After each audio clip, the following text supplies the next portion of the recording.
calling the matter of Alameda County Deputy Sheriff's Association et al. Versus Alameda County Employees Retirement Association et al., State of California, interveners and appellants. Mr. Onishi, you may proceed. Thank you, Your Honor, and good morning. May it please the court. If I may, I'd like to reserve 10 minutes for my time for rebuttal. The issues presented in this case have never been more important for the future of our state. Public services are being cut across California. Some jurisdictions have already announced layoffs and furloughs of public employees, and many counties and cities are struggling to pay for their pension liabilities. The question presented by this case is whether, on top of legitimate pension liabilities, should taxpayers, along with their children and even grandchildren, be forced to also shoulder the burden of financing abusive practices to artificially and unlawfully inflate pensions. Plaintiffs claim that the state's anti-spiking legislation, AB 197, violates the contract clause, but fails for at least 3 reasons. First, the 4 types of pension spiking practices at issue here, some of which could inflate an employee's pension by over $1 million over that employee's lifetime, were never lawful. And because they were never lawful, they could not have given rise to any vested right to pension spiking protected by the Constitution. The second reason why plaintiffs' claim fails is because AB 197 is prospective in nature only. Its terms only apply to final compensation after the law's effective date. It does not retroactively recharacterize the pensionability of any item already included in final compensation before the law came into effect. And because an employee generally doesn't have a vested right to payment for which they haven't even performed service, AB 197 could not have impaired any vested rights. The third problem with plaintiff's theory is that far from impairing employees' reasonable expectations, AB 197 is consistent with employees' expectations.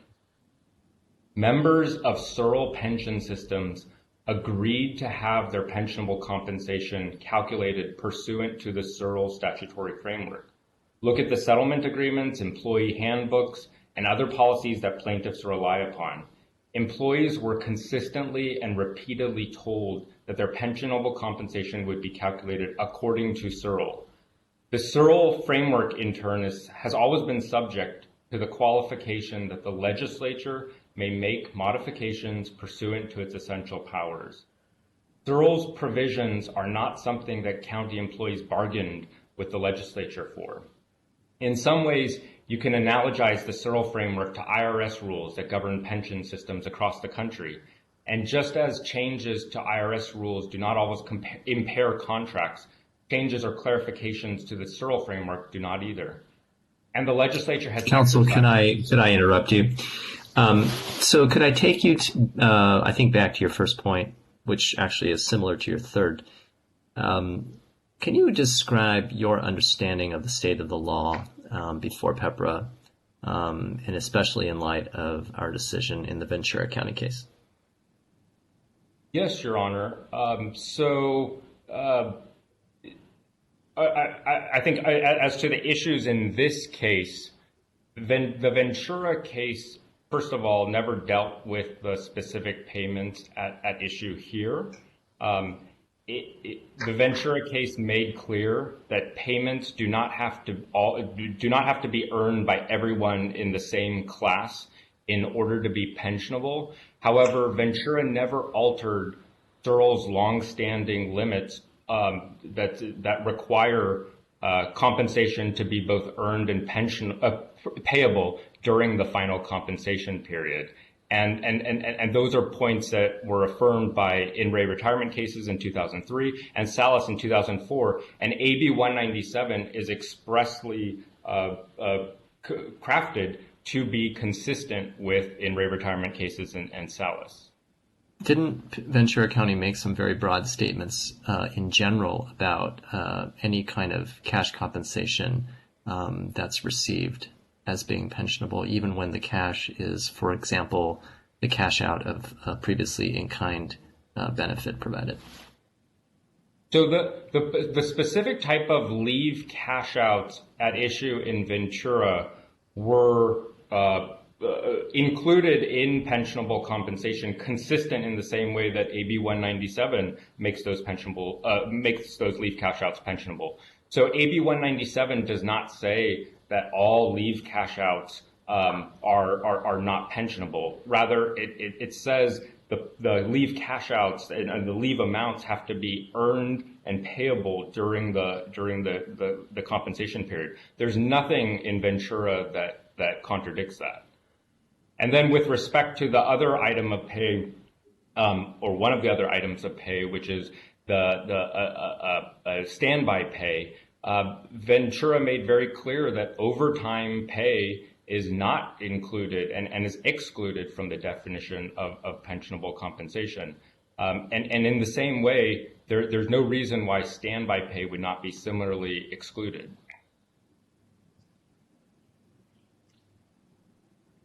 So as I was saying, in many ways, you can analogize this to the IRS rules. And against this background of extensive legislative regulation, employees knew that the definition of pensionable compensation was set by Searle. They knew that the legislature could modify or clarify that definition, and they knew that the definition in effect when they retired would govern the calculation of their pension. I also want to focus attention on the lower court's estoppel decision, which has two fundamental defects that should be corrected. Mr. Onishi, before you proceed, you mentioned 4 reasons. I got to 3, but I'm not quite sure I heard the 4th. Oh, I'm sorry, Your Honor. I might have misspoke. I meant to say 3 reasons. Okay, that's fine. Thank you. You can go ahead on the equitable estoppel argument. Thank you, Your Honor. So first, the Court of Appeal stopped the county pension systems from applying AB 197, but did so on the basis of alleged misrepresentations before AB 197 was ever enacted into law. That doesn't make sense and is a clear misapplication of estoppel. No court has ever used statements made before a statute was enacted as the basis for stopping the application of the statute. Second, and even more importantly, this court has never permitted estoppel to be used to compel public agencies to violate the law going forward, especially as applied to tens of thousands of public employees and with a potential financial impact of hundreds of millions of dollars. To protect the legislature's ability to set policy in this state, the Court of Appeal's unprecedented estoppel decision must be reversed. But just to understand, counsel, the scope of your argument, you are not contesting, presumably, that if an agency has statutory authority to interpret the law in several ways, and it decides to interpret the law in a particular way, and conveys that estoppel could play a role. That's correct, Your Honor. To the extent that that an agency has discretion to interpret the laws in different ways, they could potentially have that authority. I think what's very important here is that we're talking about public employee compensation, and public employee compensation is determined by statutes. The retirement boards here, the county pension systems, have very limited authority to simply administer and enforce the law. They do not have discretion to determine what is and what is not a final compensation. Mr. Onishi, I understand your position, I think, to be that the Allen rule isn't implicated here because the modifications were clarifications and they didn't change the law of Searle. Is that your position? That's right, Your Honor. And I would add a couple other notes. So first of all, AB 197 has a perspective-only effect. Allen was a case about Allen and some of the other subsequent cases were cases where, some of these employees shortly before retirement suddenly had their entire defined benefit formula flipped from a fluctuating pension system to a fixed pension system, dramatically reducing the value of the pension. Here, you have a prospective only change, and I think it's very important for the court to offer clarity that that prospective only change does not implicate the contract clause in the way that a retroactive change to the deferred compensation earned would. Counsel, could you briefly describe what you understand prospective to mean? So prospective in the context of AB 197 means that the compensation here that is earned, AB 197 only applies to compensation that has yet to be earned. It does not apply to compensation that has already been earned. And that's another reason why it's consistent with employees' reasonable expectations. Employees don't have reasonable expectations to the salary that they have not earned yet, to the pensionability of pay items that they have not yet earned. But surely you can understand the argument on the other side, right? From an employee's perspective, prospective means applying perhaps to employees that have not already been subjected to a contract that governs their compensation, their pension. They're already in the system. I'm sorry, Your Honor. You're saying employees that were not subject to... Employees that are currently working might view this as not prospective because they're arguing that they have a set of expectations that are being violated now. I think in this case, and again, it's very important in the public employee compensation context where statute is what determines the employee's reasonable expectations and the pension that's earned. Here, employees were always promised that they would get a pension calculated according to Searle, and that when the time came for them to retire, when they got to the final compensation period, their final compensation would be determined by Searle. In addition, to the extent that there are no, for example, if it's standby pay, to the extent that the statute is clear that going forward, if you were to work those standby shifts, that is not going to boost your pension. That is not going to increase your pension in any way. It doesn't seem like there's any contradiction of employees' reasonable expectations that standby pay would not thereby boost their pension. So are you arguing that any pension modification is appropriate as long as the employee hasn't retired yet, or are you arguing something more narrow based upon what happened here? I think I'm arguing something more narrow, which is first that prospective only changes to pension to compensation that has not yet been earned doesn't implicate the contract clause, and of course, and I think that principle alone decides this case. But how, in the sense that what your friend on the other side will say is it was earned. We're talking about, for example, accrued vacation time. The vacation time was earned and accrued prior to the PEPRA amendments. That's the essence of accrued, right? So when you say it hasn't been earned yet, can you drill down on what you mean?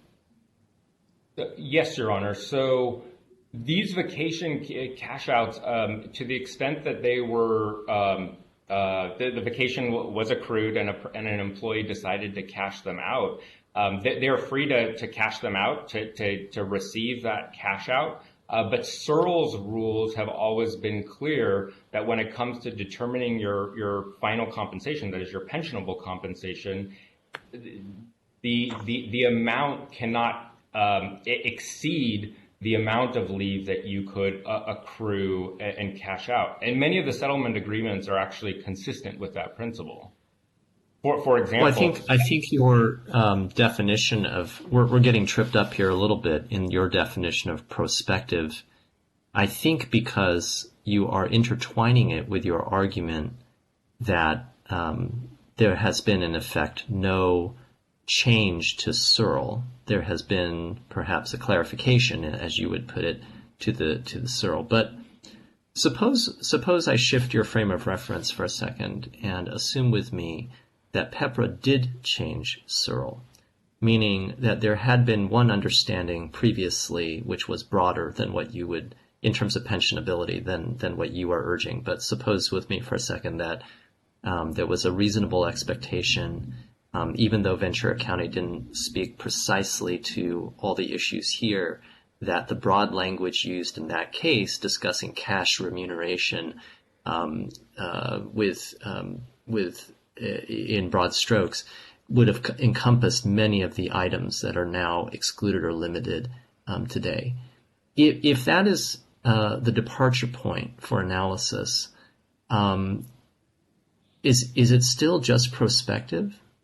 Meaning, I would think that if your view is that it's just prospective because it hasn't been earned, then there would be no implied contractual rights that are protected against legislative impairment because the legislature could always override prior understandings. But that's the essence of a constitutional contract's claim, is that there's an implied right, not emanating from the contract itself, but from the contract's clause to whatever statutory framework exists protecting that contract. And then if you change that, then it's subject to Allen analysis, and we have to go in a different direction. Thank you, Your Honor. I think what's important is the unique context of Searle. So Searle is it's a regulatory framework. The county employees never entered into a contract with the state. They never entered into a contract with the legislature, obviously. They never bargained with the state on what Searle allows. So Searle is a regulatory framework, and employees, the pension that they bargained for, or to the extent that they did, is one that is determined by Searle. That's what they agreed to. So in the limited Searle context, employees agreed to have a pension defined by Searle, and there was no give and take in terms of bargaining for particular types of pension benefits here. That's just not the way the Searle framework works. Certainly, employees can bargain for certain elements of compensation, but when it comes to the pension rules, that's set by a regulatory framework which the legislature has revised many times over the decades. And I think contract clause jurisprudence says, in a situation like that with extensive legislative regulation, where these changes come against a background where a statute is revised, employees don't necessarily have it is reasonable for employees to expect that there will be changes in those. Okay, terms. well, let me try to get clear on your position. I know you're making several arguments, possibly in the alternative, but let me just drill down. To what extent is your position dependent on the proposition that things that we today are calling pension spiking were understood by the employees at an earlier point in time to be perfectly legal?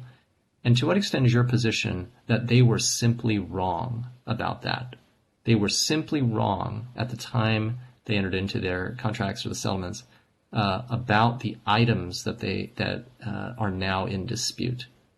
Does your position depend on them being wrong about that as an original matter?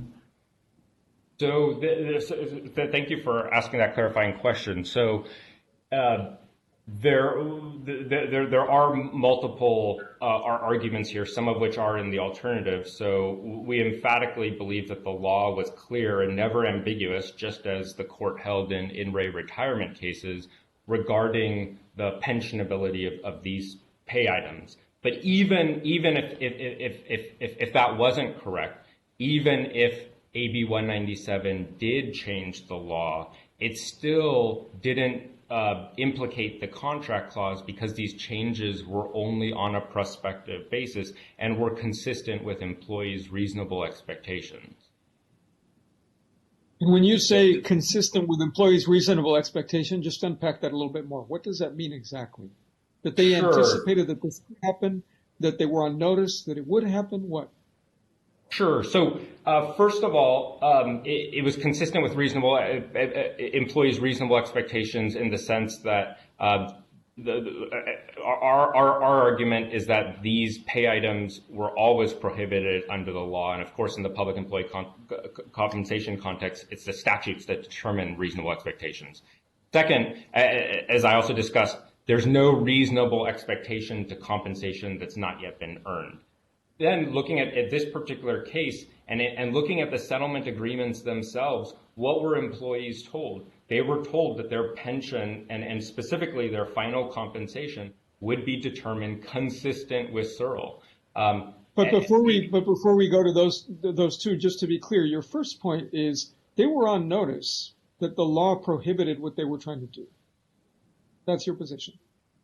That's correct, Your Honor. The law was clear as the court held in retirement cases. And there's a reason why there's only 3 counties, county pension systems at issue in this case out of the 20 Searle systems.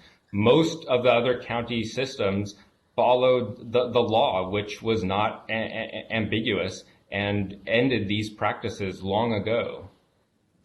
I understand that that's your first, in some sense, that's your primary or first argument. That would be, in some sense, the I guess, I don't want to say easiest, but that's the most dispositive argument for your point of view, is that they were just wrong in understanding what Searle allowed at time 1, right? Yes. I'm asking you, supposing that's not true, okay, meaning there was some ambiguity in the law, or even that the employees were reasonable to understand otherwise, that, perhaps the items we call abusive today were perfectly includable under the prior state of the law. Then you move to the position that even if that's the case, right, the legislative change that PEPRA worked is also within the ambit of the employees' expectations because the contracts never said otherwise. The contracts don't immunize the employees from changes in legislation, right? That's correct, Your Honor. That is your next position. That's your next position.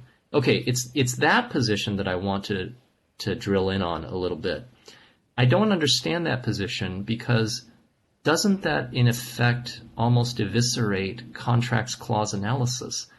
That's always going to be the case, which is any contract is subject to changes in the future that, whatever the background law is. And you said, of course, the employees are not negotiating with the state. Well, that's true of even private contracts, and the contracts clause protects private contracts, right? I mean, it's not that you have to negotiate against the legislative body. It's that the background law provides a stable set of expectations. When that is changed, right, then we have to go into some sort of constitutional analysis. But you're saying there's no constitutional analysis to be had because there just is no right protected by the contracts clause. And that leaves me wondering, well, what is protected by the contracts clause then? If not that, isn't this the paradigmatic instance, right? I'm just drilling on your second point. The paradigmatic instance of when a contracts clause issue arises. Yes, Your Honor. So as this court held in the CAL FIRE case, an implied contract can arise, for example, if in the case that employees were bargaining with the state and the state legislature passed a law promising those employees certain benefits in exchange for their labor, then certainly the contract clause would apply there. The Searle context is unique because Searle is essentially a regulatory statute. These county employees are not bargaining for these benefits with the state or with the legislature. And I know I'm coming up against my time. Did I answer your question, Your Honor? I just don't understand why it's limited in that way, because there are lots of contracts where the parties are not negotiating against the legislative body, but the contracts clause still protects those contracts.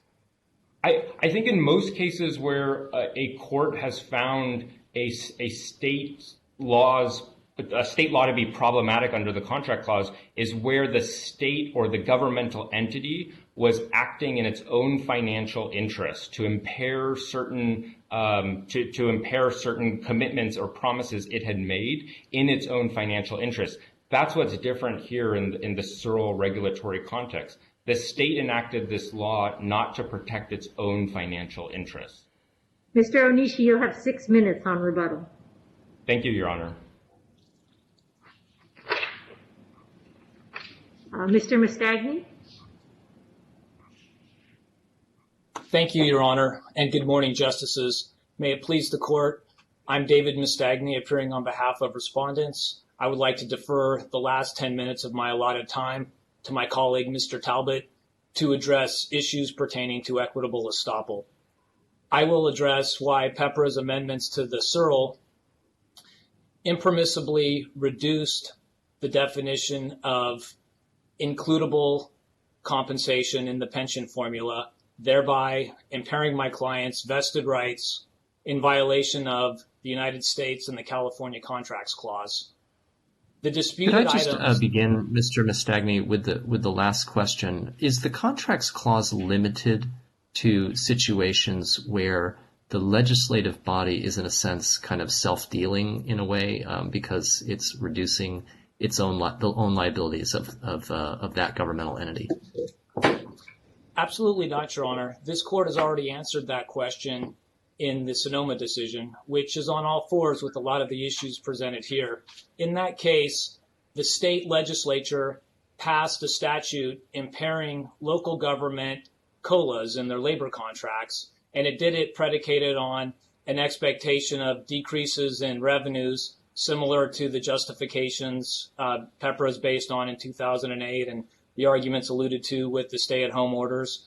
And there, the court found that those anticipated financial losses are never sufficient justification to impair financial terms. Importantly, they were local contracts that were being impaired.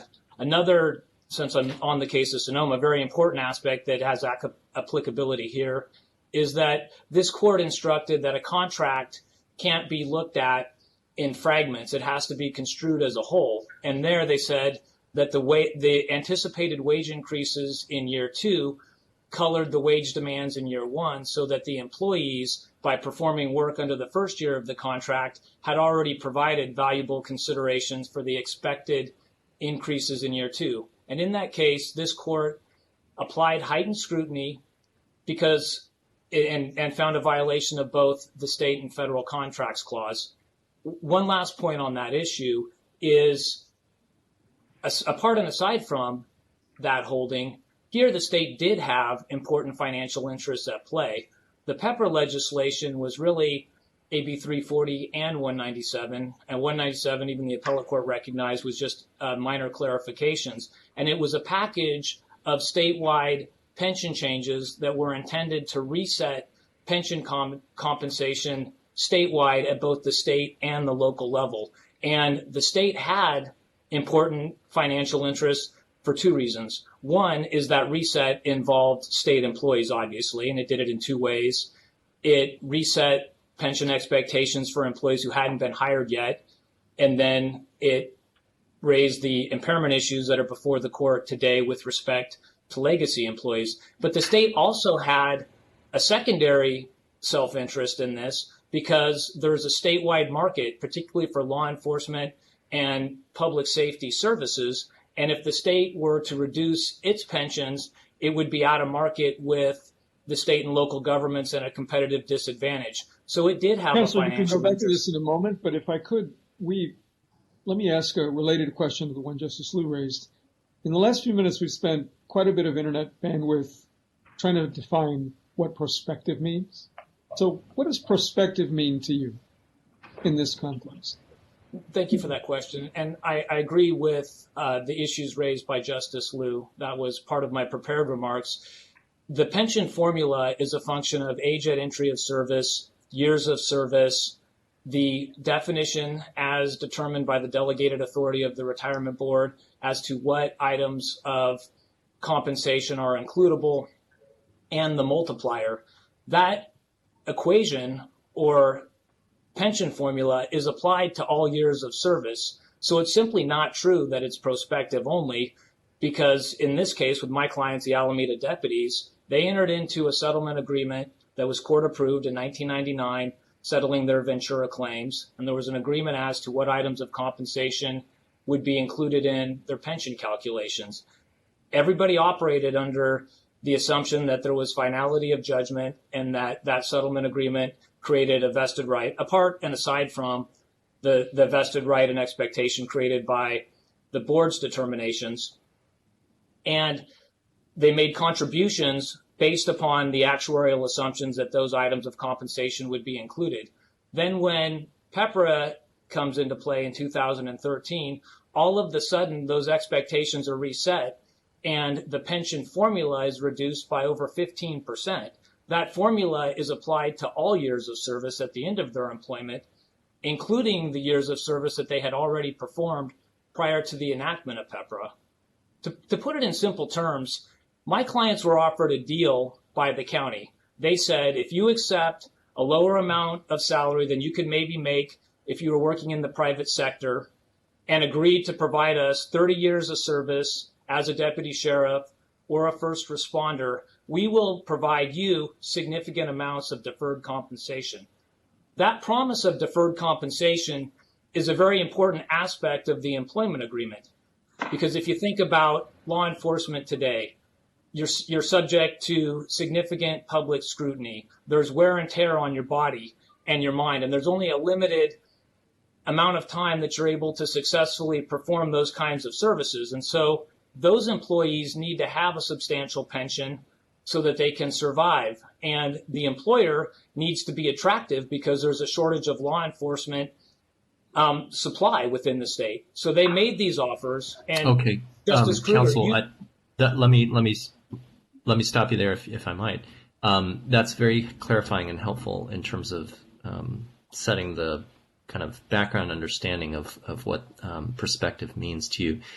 I'd like to take you downstream then in the analysis, assuming here that the PEPRA did change the landscape of the employee's understanding, not as a matter of express contract right, but as a constitutional matter, meaning for purposes of the contracts clause. I'd like you to say a little bit about what you understand the analysis then to be. What is the test for whether or not the legislature can change this kind of background understanding? Certainly, Your Honor. The contracts clause was a protection that was put into place at the end of the Revolutionary War to protect stability of contracts and so that legislatures could not reset expectations after the fact. And this court's jurisprudence, as well as the Ninth Circuit, has held that financial impairments for cost savings are never necessary or never reasonable because the government can always spend money on other items. That doesn't mean that the pension is inflexible and can't be modified. But as this court has said repeatedly, those modifications have to be reasonable and they have to be consistent with the theory of the pension. The modifications have to at least generally relate to the detriments that are being imposed. And in circumstances as presented here, where there is a pure detriment, essentially for cost savings, no decision has ever upheld such impairments, and the Ninth Circuit hasn't either. The claim that this 15+% reduction in the pension formula is not substantial, it just can't withstand scrutiny. The Ninth Circuit has even said that a slight pay delay in receiving the full amount of monies owed is a substantial impairment to working class people and violates the contracts clause. This court has said it repeatedly, most recently in the case of Legislature versus You, where the court looked to the change, which was in some ways worse and in some ways lesser than the change here, because in You, the impairment was only going for future accruals of pension credit, whereas this change reduces. Mr. Mastagni, may I ask you, just in terms of your analysis of the Allen rule, is your objection made being that there are no comparable advantages being imposed to set off the disadvantage as you describe it? Or is your argument that these modifications bear no reasonable relationship to a theory of a pension system or its efficient operation? Your Honor, I believe both of those criticisms are correct, and both of them are sufficient for holding these exclusions enacted by PEPRA as unconstitutional. There is absolutely no offsetting advantage that is being implemented.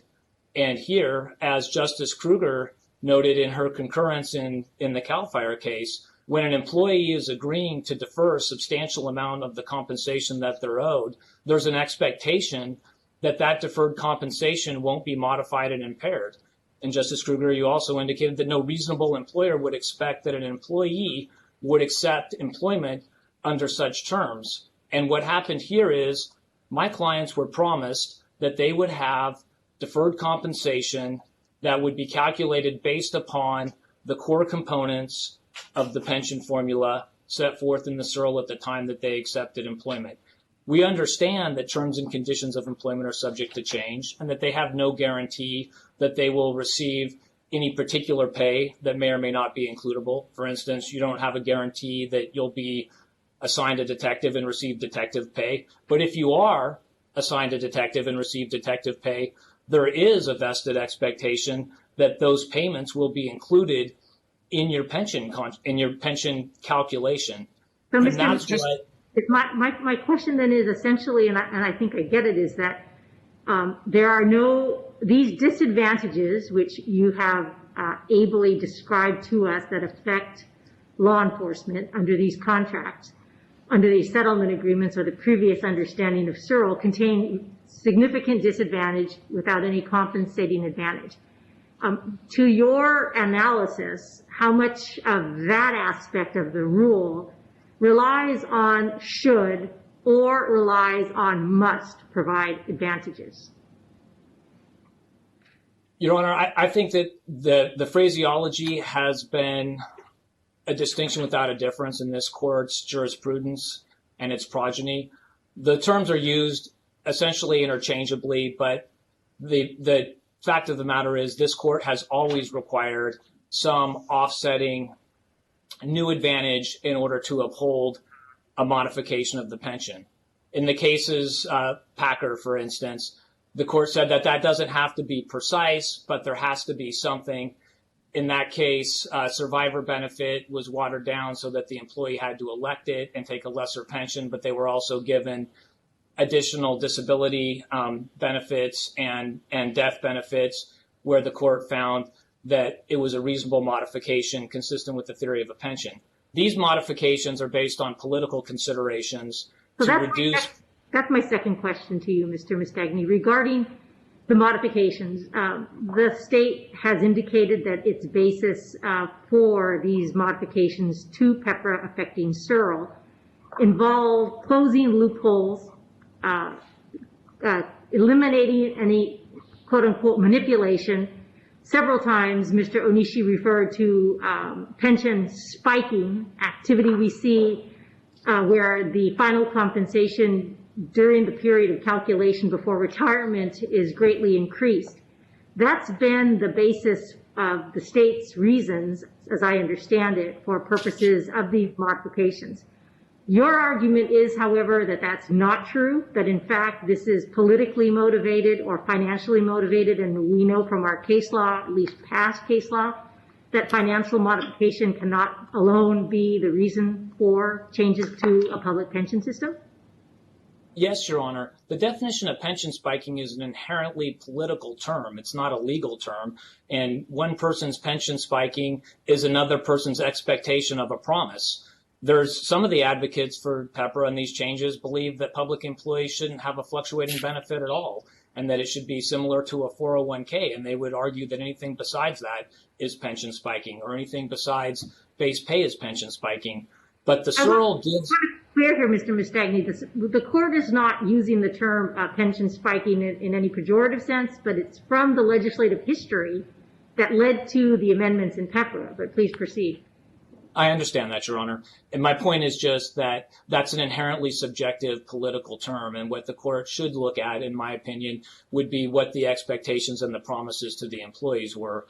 The SERL sets forth broad parameters for what is compensation earnable and then delegates authority to the retirement board to make the specific definitions and look at the specific pay codes.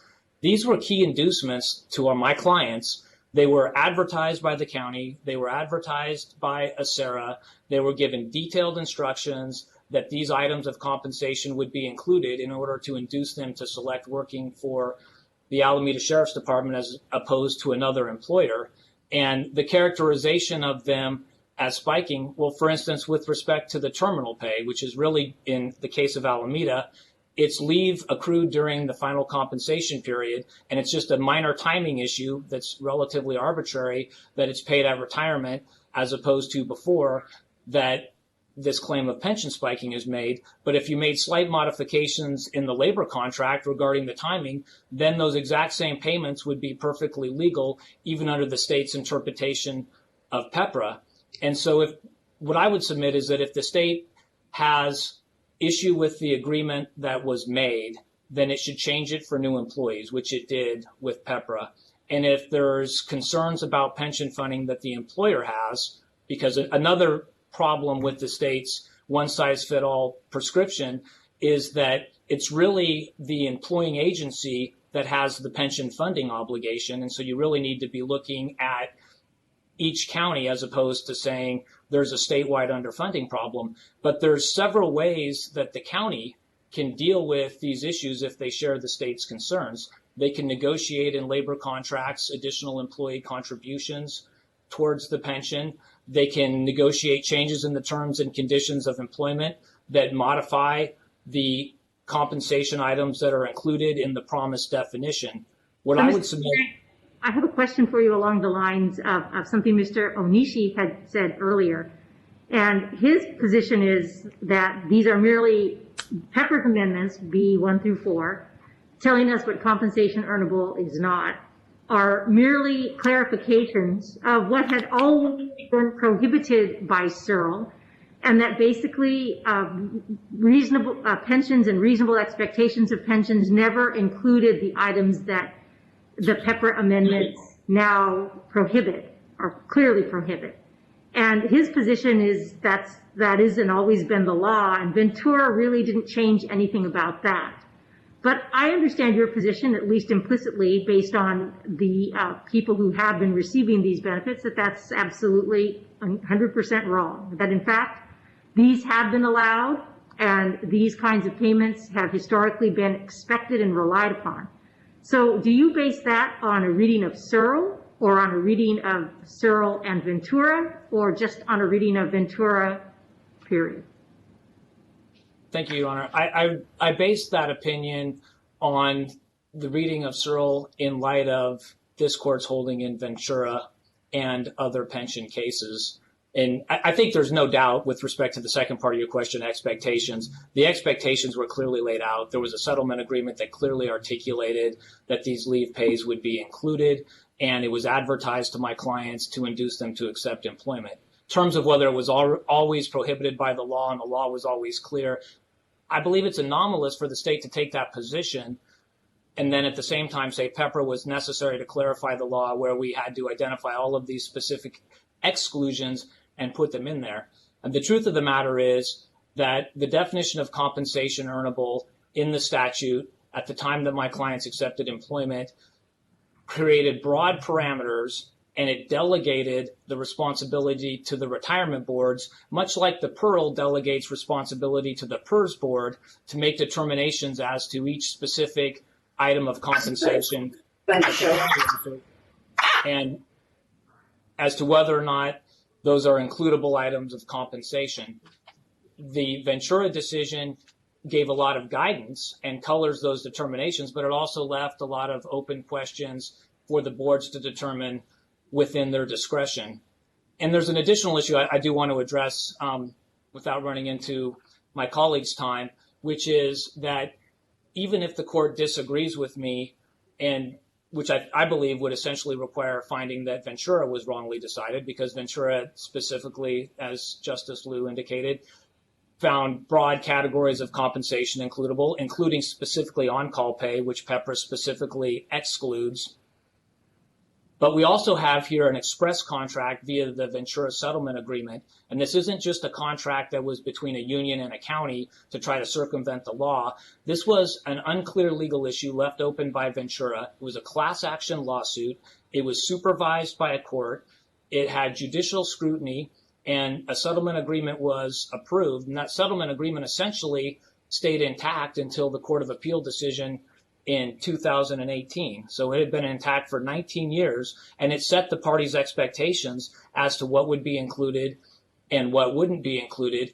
And even if everything that the state argues is correct, which I obviously do not concede, and that the SERL never permitted the inclusion of these pays, under principles of finality of judgment, I believe that there's a vested right to the continued inclusion of those pays, because as the Third District Court of Appeal said in the Fireman's Fund case, there has to be an end to litigation. There has to be a finality of judgment.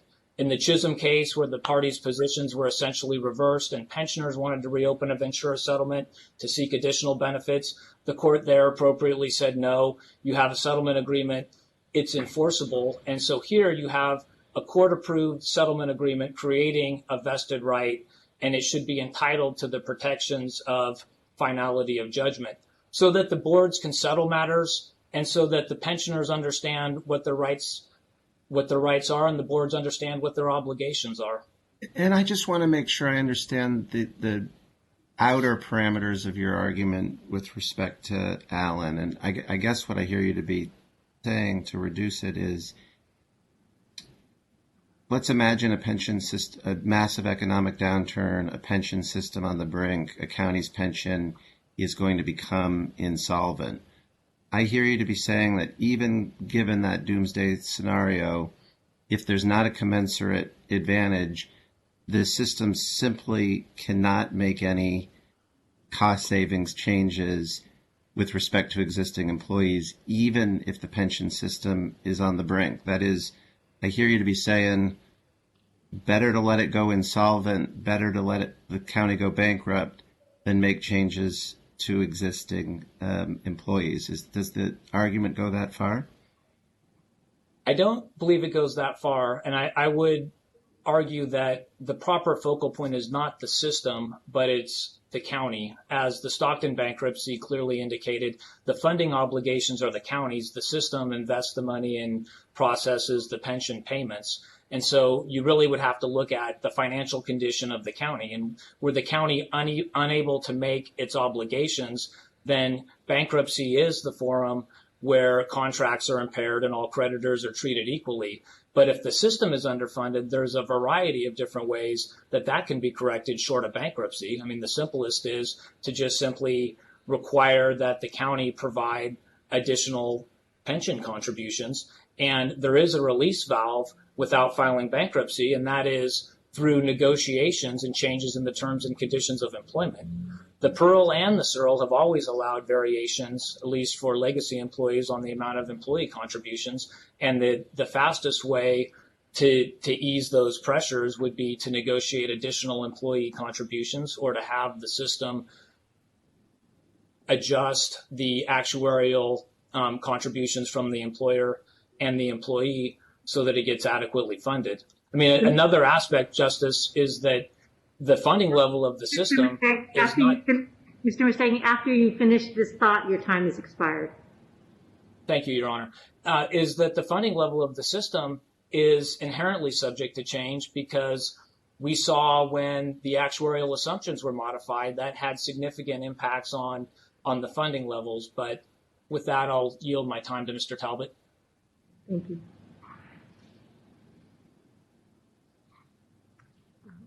Good morning, Your Honors. Timothy K. Talbot. I represent the Contra Costa Deputy Sheriff's Association and other organizations in the various counties. May it please the court. I wanted to focus my discussions on the estoppel piece, but and really to set up the estoppel argument or what the expectations of the various employees are, and to some of the questions, were they on notice? I think it's important to step back for a moment. So Mr. Mastagni did a very good job of explaining kind of the overview and how the expectations of the employees would be established. I want to put a little finer note on it if I can. I think it's important to recall that the employees are offered employment by the local employers. They are the ones that are making the unilateral offer, if you will, of employment. And they set forth in some sort of job description announcement what your terms and benefits will be. And one of those is almost universally a defined benefit plan. So when the employee takes that employment or accepts that job, those things that are inherently variable and negotiated by labor unions, how much you're going to get paid, how much vacation you're going to earn, those kinds of things, they're set forth in collective bargaining agreements. But the pension that the employer offers is defined by the various pension statutes. The employer could offer one through CalPERS, they could offer a SURL plan, they could create their own, they could decide to do none of the above. But once they offer that plan, that defined benefit plan, that is the plan that becomes an inherent invested part of their employment. And so when they take that job, they look to the plan documents issued by those pension systems. What are they describing to me as the benefit? These employees should not be expected to retain their own attorneys, review all the plan documents, become experts on the SURL or the applicable collective bargaining laws as to what can be changed, what can't be, what the retirement system laws are. They take the representations of the pension system and their employers as to what they will receive. And that pension plan becomes somewhat of a closed box, if you will. It is the various elements, as Mr. Mastagni laid out, age, service, pension formula, and ultimately the compensation that you're going to earn. And at the time they take their employment, the compensation earnable is already defined by the pension system. Those items of special compensation that are enumerated are now part of the plan that the employee has been offered by the employer and accepted by through their employment. Those provisions are what employees expect will be there during the term or tenure of their employment, so that as they work, if they qualify for one or more of those forms of compensation, their pension at the end of their career will include it. And the inducement is a full career, not leaving 10 years in, 15 years in, and keeping what you have, realizing the full value of the offered benefit upon completion of my employment, the end of my career. And indeed, compensation items such as leave cash outs are the epitome of an inducement for full and long service, because it can't be realized by the employee until they've completed their full term of service. So against that backdrop, they come in, and I believe that based on this court's own case law, that a confidential relationship is established between the pension system and the employees that hold the pension system to a higher standard, not to mislead or misinform.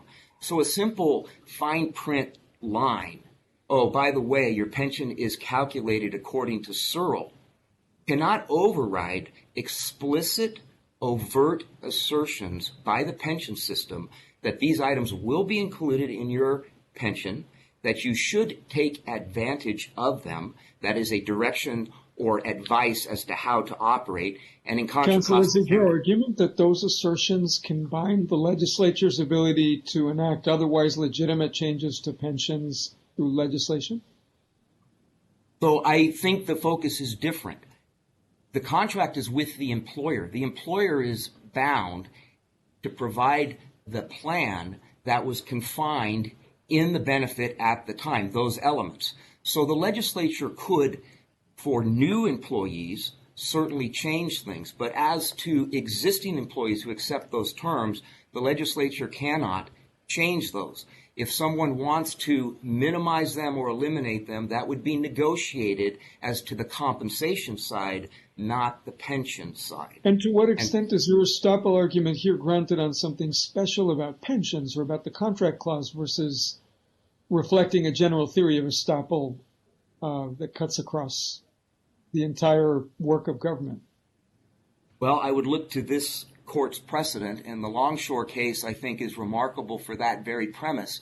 It was inherently a case talking about compensation or pay, and the court on its own, without needing to do so, spoke about pensions being at a level higher than ordinary compensation and occupying a unique position in the realm of total compensation for public employees.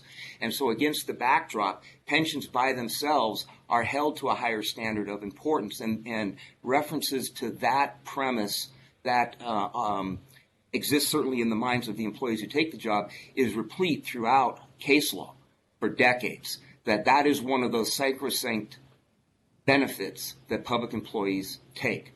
So in terms of applying an estoppel and looking to it, it rises to that level where the harm to the employee is far greater in depriving them of that promised benefit than perhaps what the impact might be on public policy. And to that point, the state's argument is that this estoppel would somehow require these pension systems to violate the law prospectively, and I disagree.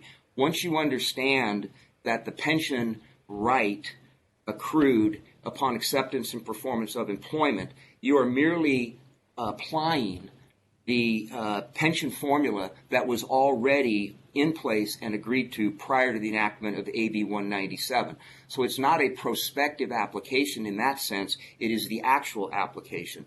What you do, though, is you would not extend that to new employees who did not receive a promise or accept employment under that particular plan. So you don't have a prospective application. And Merced, the city of Merced, or county of Merced rather, they make that point as well. What they're looking for is estoppel is okay, but we don't want to apply it to new legacy employees who might lateral into our jurisdictions.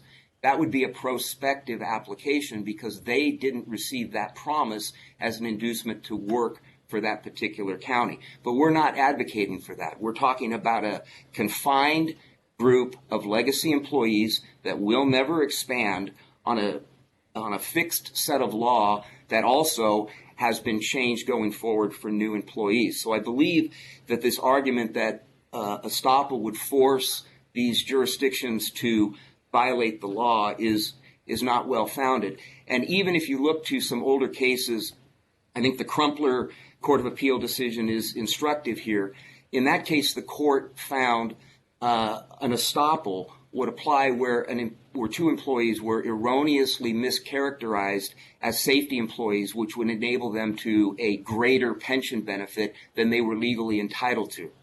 Yet when they retired at some years in the future, their pension was nonetheless calculated upon the inclusion of that higher value benefit in the future.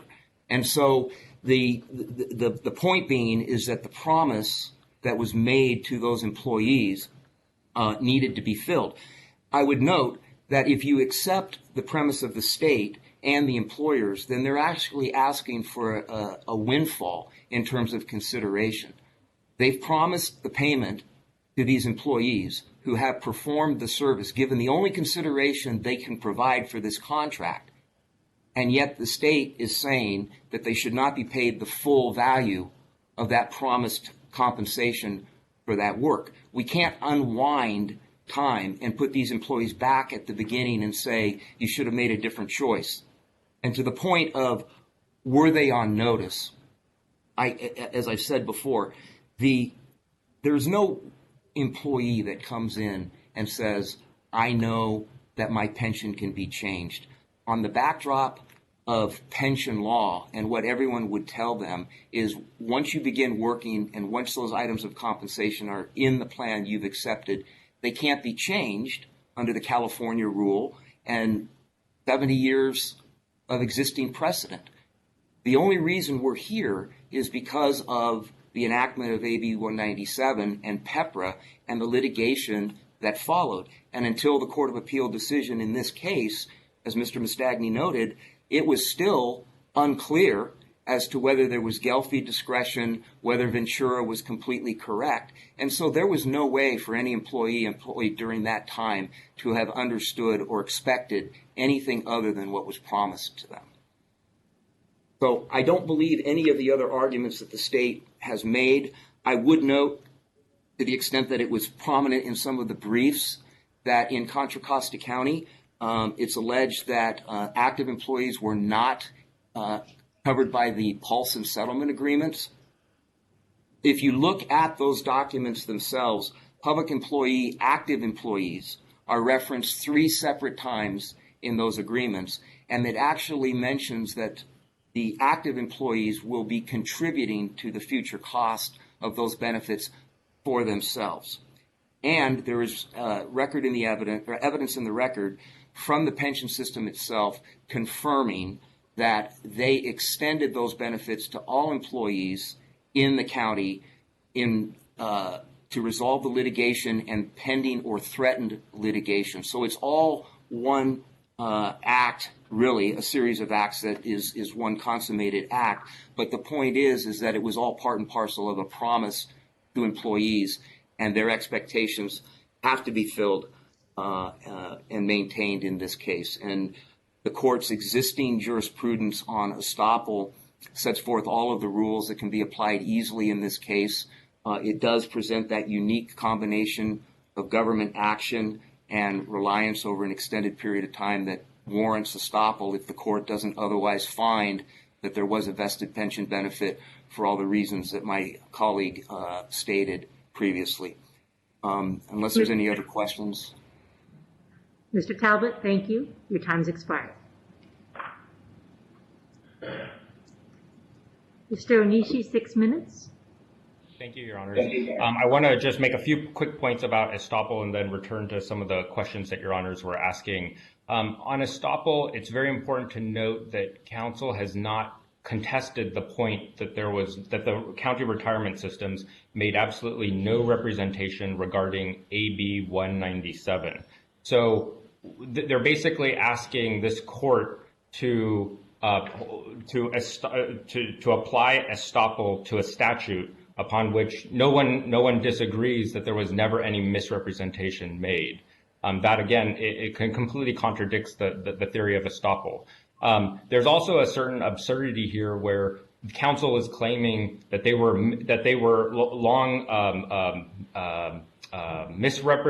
these long-held misrepresentations, when those misrepresentations regarding the law were exactly the ones that counsel were trying to urge upon the counties. And when the counties were actually trying to revisit these issues before, the unions threatened to sue if they changed their positions.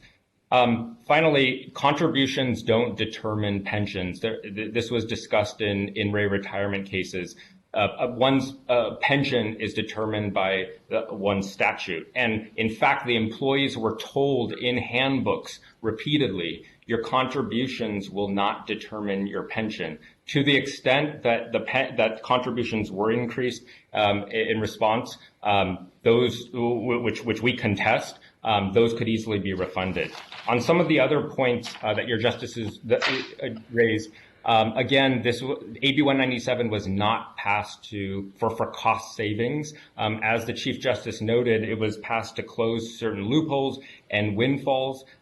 There's as this case shows, there's variation in how Searle is applied across the state to ensure the uniform application of the law and restore trust in the system. AB 197 was necessary, and that's consistent with what this court held in Allen versus Board of Retirement.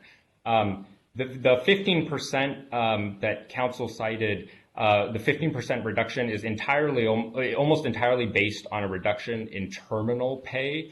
3 courts of appeal have now held that the law is unambiguous, that terminal pay was never included in pensionable compensation. Counsel also never raised this issue in a petition for review or in an answer for a petition for review. They were fine with letting the Court of Appeals decision that terminal pay was never included in pensionable compensation stand. In addition, to the extent that terminal pay is not involved at all, there's no theory of a significant impairment that's merely changing standby pay rules, which we don't contest, or sorry, which we don't concede, or changing payments made to enhance a member's benefit would have led to a significant impairment.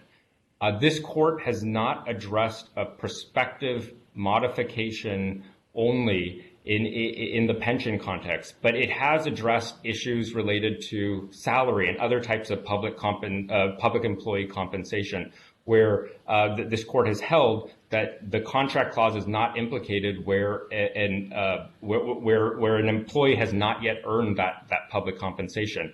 We would ask that the court similarly clarify that for deferred compensation that has not yet been earned yet, that the contract clause also is not implicated. Legislature VU was limited to the fact that in that case, the proposal was to terminate the system entirely on a prospective basis and thereby divest legislators of the pension rights that they had been earning. And to the Chief Justice's earlier question about should and must, it's revealing that 4 Court of Appeal panels now have looked at this language.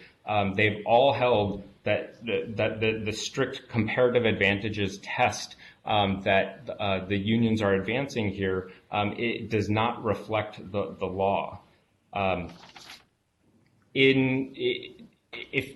your honors do not have any more questions, in closing, plaintiffs have the burden here of making out a clear case that AB 197 violates the Constitution. They failed to make that case here. AB 197 could not have impaired any vested rights because the practices in question were never lawful. And in any case, it affected only unaccrued compensation and therefore does not implicate the contract clause. And that's at a very important point, I think, for this court to clarify as different local governments are contemplating furloughs, terminating employees, cutting services to vulnerable citizens, that when it comes to unaccrued compensation, the contract clause is not implicated. In addition, the lower court's unprecedented estoppel decision. Estoppel cannot be used to contravene clear statutory limitations.